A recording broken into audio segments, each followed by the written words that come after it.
요즘 저도 이제 제 그 나이를 의식하게 돼요. 늙어가는가 봐요.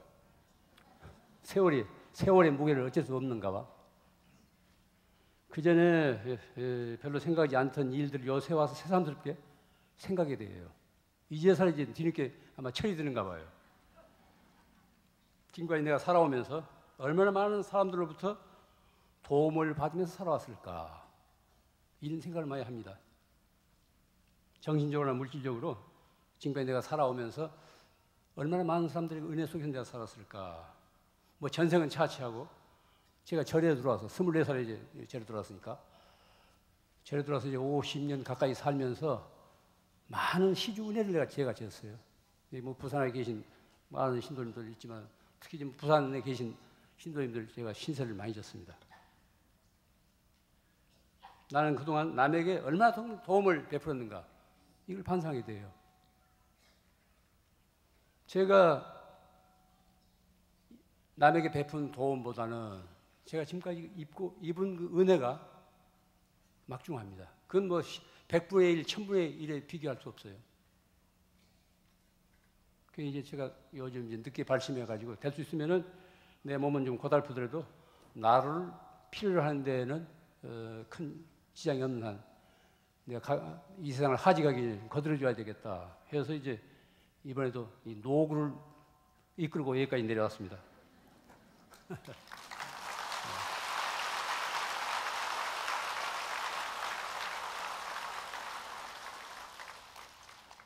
사람의 덕이란 어디서 옵니까?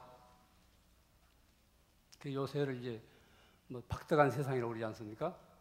덕을 생각하지 않아요. 그냥 눈앞 이해타산만 가지고 생각하지 이 다음을 전혀 생각하지 않습니다.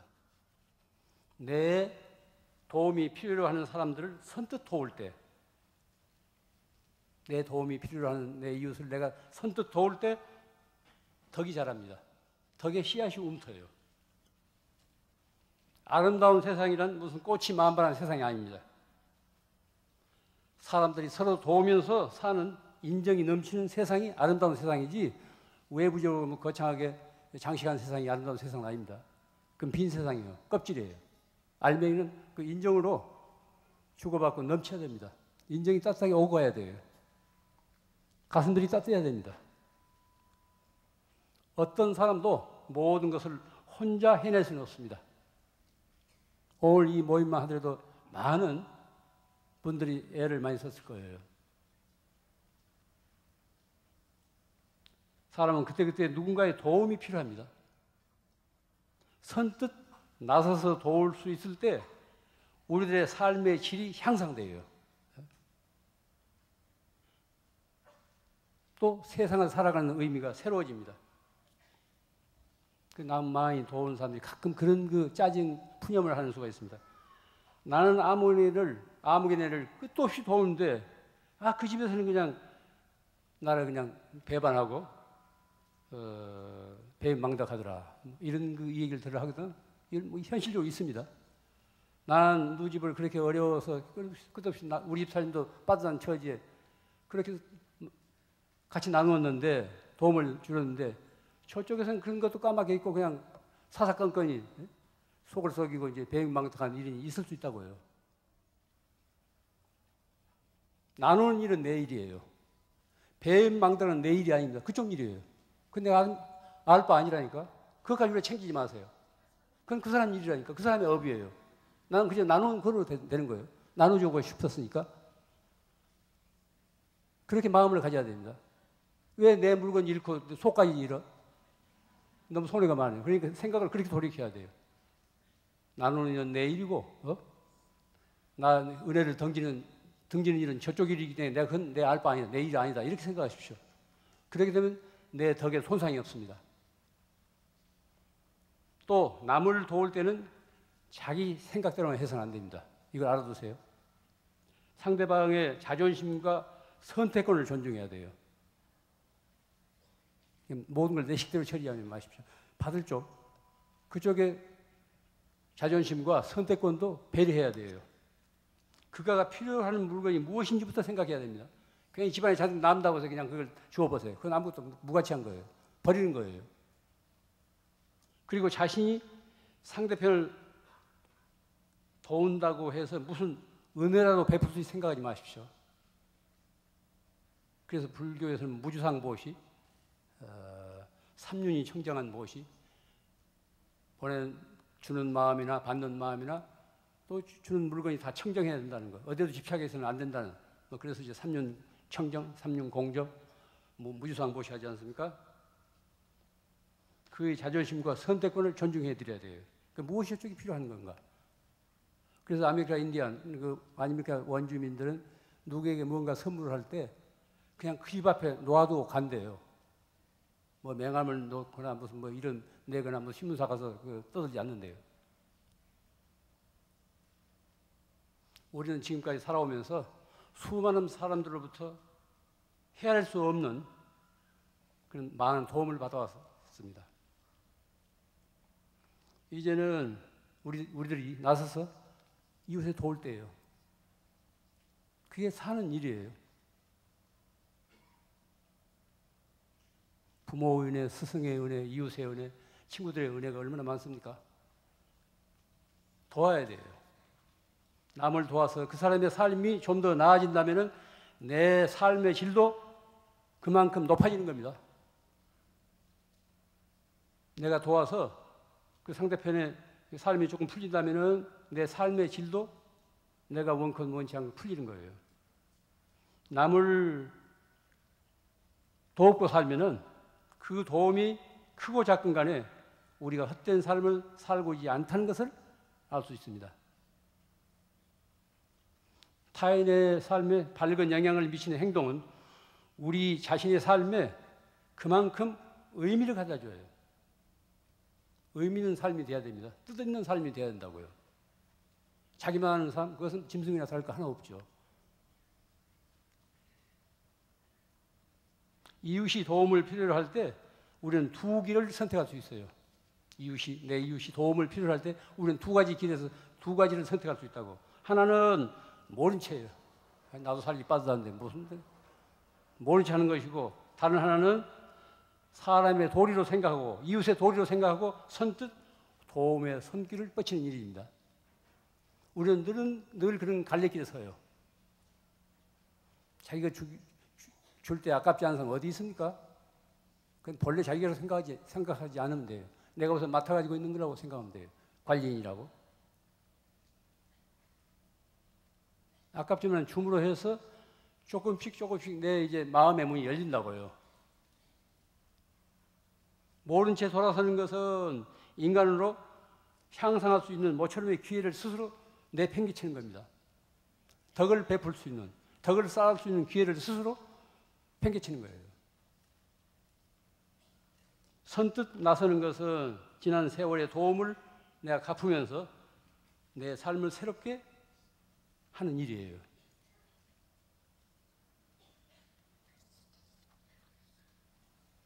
사람을 분열시킨 것은 무슨 신앙을 갖는 사람, 신앙 갖지 않는 사람 여기에 있지 않습니다. 신앙으로서 사람을 분열시킨 것, 그건 바른 신앙이 아니에요. 믿는 사람과 믿지 않는 사람 사이에 있는 것이 아닙니다. 인간의 분열은. 다른 사람의 고통 앞에서 등을 돌리는 사람과 그 고통을 함께 나누겠다고 받아들이는 사람 사이에 있는 거예요. 사람의 품이라든가 사람의 질을 흐리 갈라놓아요. 모른 채 하는 사람하고 선뜻 내 일로 생각하고 거드는 사람하고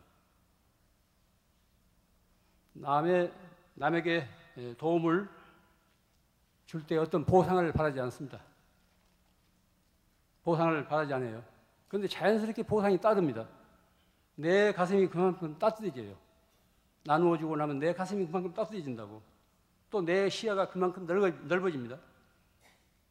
내 인생의 의미가 그만큼 깊어져요. 이게 나눔의 메아리예요. 그래서 불교 경전에서는 보시가 제일바람, 첫째 가는 바람이라고 하지 않습니까? 바람이란 이쪽 강에서 이쪽 언덕에서 저쪽 언덕으로 건너는 일이에요. 다시 말하면 세상은 살아가는 일입니다. 세상은 사는 일을 바람이라고 그래요.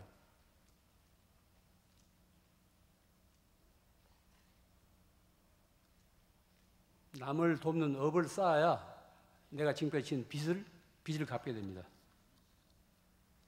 거듭 말씀드립니다. 우리가 보고 듣고 말하고 생각하고 행동하는 것은 업이 됩니다. 그래서 업보 중생, 업보 인간이라고 하지 않습니까? 그러니까 나를 만드는 것은 순간순간 내가 무엇을 듣고 무엇을 말하고 무슨 생각을 하며 어떤 행동을 하느냐에 달려 있습니다. 남이 나를 만드는 것이 아니라 내 자신이 나를 만들어갑니다. 무슨 마음의 갈등이 있을 때 늘 그렇게 생각해요. 이것은 나를 만드는 일인가? 나를 해치는 일인가? 눈앞에 이해타산으로 생각하지 말고 전 인생의 과정에서 그렇게 보십시오. 세상 살만큼 살다가 하지 갈 때 픽 지고 가서는 안 됩니다. 그렇게 되면 내 생에까지 그걸 갚아야 돼요. 제가 이야기를 하나 해드리죠. 제가 잘 아는 대학 교수가 있는데 이분한테 들은 이야기예요. 자기가 가르치는 1학년 남학생이 같은 과 여학생을 아주 열렬히 사랑했대요. 온 동네 시끄럽게. 그런데 한 학기도 채우기 전에, 요새 속전속결이니까, 한 학기도 채우기 전에 그 여학생은 다른 남학생을 좋아하고 그 애를 버렸대요. 그러니까 이 녀석이 그냥 낙담해가지고 선생님한테, 선생님 저를 좀 구해주세요, 이런 편지를 하면서 그러면 겪은 얘기를 하더라네요. 물론 이 자리에도 이제 시련의 아픔을 겪어온 사람들은 알 거예요. 얼마나 가슴이 쓰라렸으면 자기 교수한테 어찌하오리까 이런 자문을 하겠어요. 그런데 이제 남학생의 어머니는 마침 그 교수의 여고 시절 친구였대요. 친한 친구였대요. 그러니까 이제 엄마 친구 그러니까 그런 편지를 자기 교수한테 했겠죠. 하루는 그 친구한테 이메일로 그 사연이 왔는데 내용이 이래요. 실현당한 자식을 보는 게 이렇게 괴로울 줄은 몰랐다. 저 싫다고 버리고 떠난 애를 못 잊어 하며 밤잠을 설치고 끼니를 걸리는 자식이 너무 밉고, 그러면서도 어미 앞에서 짐짓 아무렇지도 않은 듯 떠드는 모습을 보면 너무나 가슴이 아프다. 엄마들이 똑같은 마음이겠죠. 사랑을 버린 죄에 대한 갚음이 이렇게 혹독할 줄은 미처 몰랐다. 실현당한 그 남학생의 어머니가 그렇게 자기 친구인 대학 교수에 한 편지예요. 사랑을 버린 죄에 대한 갚음이 이렇게 혹독할 줄은 미처 몰랐다. 그러니까 실현당한 학생의 어머니는 현재의 남편과 결혼하기 전에 대학 시절 그 당시 민주화 운동을 하던 어떤 남학생과 아주 열렬하게 연애를 했대요. 그러다가 이제 졸업이 임박해서 오랫동안 그 사귀던 그 남자를 버리고 소위 조건이 좋은 현재의 남편과 결혼을 했다네. 흔히 있는 일 아닙니까?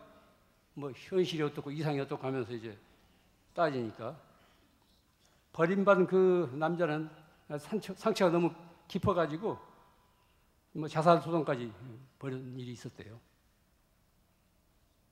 그런데 너무나 놀라운 사실은 알고 보니까 자기 아들이 목숨 걸고 좋아하는 같은 과 여자아이는 자신으로부터 버림받아가지고 해외로 유학을 떠난 후 소식이 끊긴 예전 그 남자의 딸이었대요. 드라마 같죠? 이게 인과관계예요. 사실로 있었던 일입니다. 이것이 인생이에요. 그래서 인생을 드라마라고 하고 날마다 밤에 연속 돌리는 게 다 이런 거예요. 이게 업의 파장이고 인과관계입니다. 명심하십시오. 내가 지어서 나만 받는 것이 아니라 내 자식에게까지 그 업의 파장이 미친다니까요. 무관 자식 때까지 내가 지은 업의 파장이 미친다고요. 이와 같이 세상에서 일어나고 있는 온갖 사건과 사고는 알고 보면 인과관계의 한 고리로 이어졌어요. 살인사건, 사기사건 할 것 보면은 다 어떤 인과관계의 고리로 이어졌다고. 그 현상, 단면만 보니까 이제 거기서 그런 불순한 일이 일어난 것 같지만 그 측면을 보면은 다 그런 업의 하나의 그 파동이에요. 폭력과 인간 부재의 시대에 우리가 사람답게 살아가려면 이와 같은 인과의 도리를 믿어야 됩니다. 이건 무슨 불교 신자만이 믿는 거 아닙니다. 이게 우주 실서예요. 남에게 상처를 입히는 것은 결과적으로 내 자신에게 상처를 입히는 일이에요. 하늘 보고 허공 보고 침 뱉으면 그 침이 내 얼굴로 다시 돌아온다고 하지 않습니까? 남에게 상처를 입히면 그 메아리가 나한테 온다니까요. 또 하나의 이야기가 있습니다. 우리 맑고 향기롭게 그 중앙 모임에서 보살펴드리는 양로원이 몇 군데 있는데 그 중에 이제 경기도 파주에 있는 대비 양로원이 있습니다. 10년 가까이 거기 거들고 있는데 여기는 거의 버린 무위탁 노인들, 버려진 노인들을 수용하고 있어요. 5년 전에 양로원에 들어온 할머니 한 분은 17살 때 결혼을 했는데 그때는 빨리 조언이니까 아이를 못 낳는다고 해서 20대 중반에 소박을 당했대요. 그게 쫓겨나온 거지. 옛날에 뭐 위자료 같은 거 없이 그냥 막 쫓겨나온 거 아닙니까? 그게 나올 때 이제 돈을 조금 훔쳐가지고 나왔던가 봐요, 돈을. 그런데 1년 전 이 대비 양로원에 할아버지가 한 분 새로 들어왔는데 그 노인이 바로 예전 남편이더래요. 그 많은 양돈 두고 하필하고 경기도 파주 대비 양로원에 들어온 거예요. 얼마나 놀랐겠어요. 그런데 행인지 불행인지 그 할아버지는 치매에 걸려가지고 누군지를 못 알아보더라네. 그 할머니는 1년 가까이 같은 양로원 살면서도 같이 대면을 하지 않았대요. 속에 뭐 꺼름치한 게 있었던가 봐. 그 이제 그 할아버지가 돌아가실 임박해서 곁에서 권을 했대요. 그러지 말고 다 풀고 그렇게 이제 서로 사과하고 깨끗하게 한이 없도록 그렇게 이제 풀라고. 그래서 이제 할머니가 그동안 미안했다고 이제 그런 사과를 하니까 마치 그때 이제 죽기 전에 이 치매에서 조금 깨어났던가 봐 할아버지가. 그래도 내 마지막을 이렇게 지켜줘서 고맙다고 그러더라네요. 한 번 만났던 사람들은 언젠가 다시 만나게 됩니다. 외나무다리가 됐건 양로원이 됐건 다시 만나게 돼요. 이 자식 다시는 너 안 본다고 이게 돌아서지 마세요. 언젠가 다시 만나요.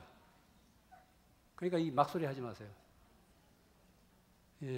물론 이제 화가 잔뜩 나면 너도 막된 소리 함부로 못할 소리 없잖아요.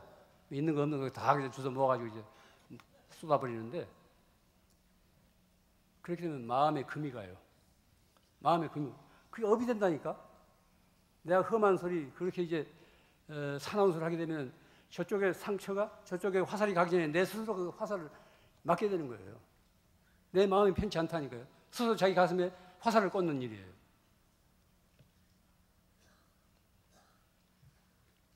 다시 만나게 됩니다.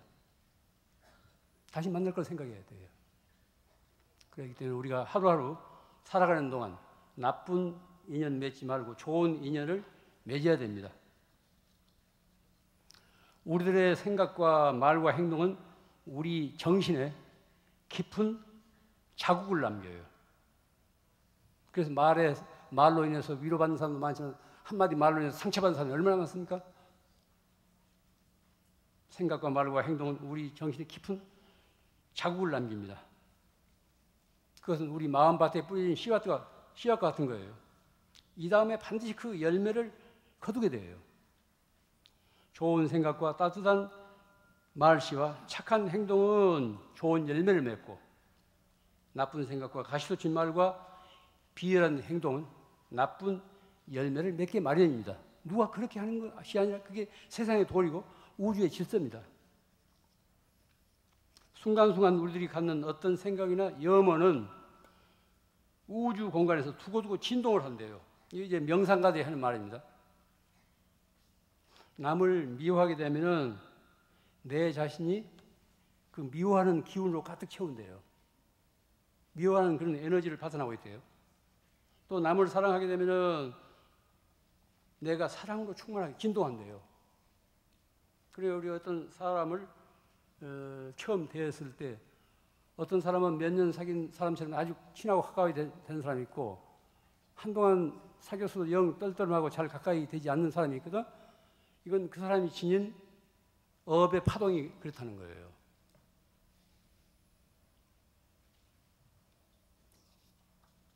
옛사람의 말에 아무것도 가져가지 못하고 업만 남아 따라온다. 뭐 치문에 있는 말인데 만반장 불거여 유유업 수신이다. 아무것도 가져가지 못하고 업만 남아서 따라간다. 우리가 살 만큼 살다가 이 세상을 하직할 때 아무것도 가져가지 못합니다. 뭘 하나 가져와요? 아무것도 가져가지 못한다고. 내가 말하고 생각하고 행동하는 것이 이 다음 생애까지 업으로서 이어지는 겁니다. 하루 한 가지라도 착한 이야기를 듣고 또한 착한 일을 몸소 행한다면 그날 하루는 잘 산 날입니다. 내 그 생애에서, 그 시들한 생애에서 빛을 발하는 하루가 돼요. 이런 날이 많아야 됩니다. 착한 이야기를 듣고 착한 일을 내 몸소 행할 때 그날 하루는 잘 사는 거예요. 우리는 순간순간 끝없이 형성되어가는 그 과정에 있습니다. 내가 나를 만들어가는 것이지 누가 나를 대신해서 만들어줄 수 없습니다. 이런 사실을 잊지 말아야 해요. 그래서 날마다 비슷비슷한 되풀이 속에서도 늘 새로운 날이 돼야 됩니다. 끝으로 당부의 말씀이 있습니다. 그동안에 그런 거 쌓인 앙금이 있다면 오늘 돌아가서 그냥 풀어버리세요. 서운한 일이 있었거나 하더라도 한 생각 돌이켜서 여기 왔던 공덕으로 먼저 자존심 생각하지 말고 먼저 풀어버리세요. 제 잔소리 이만 하겠습니다.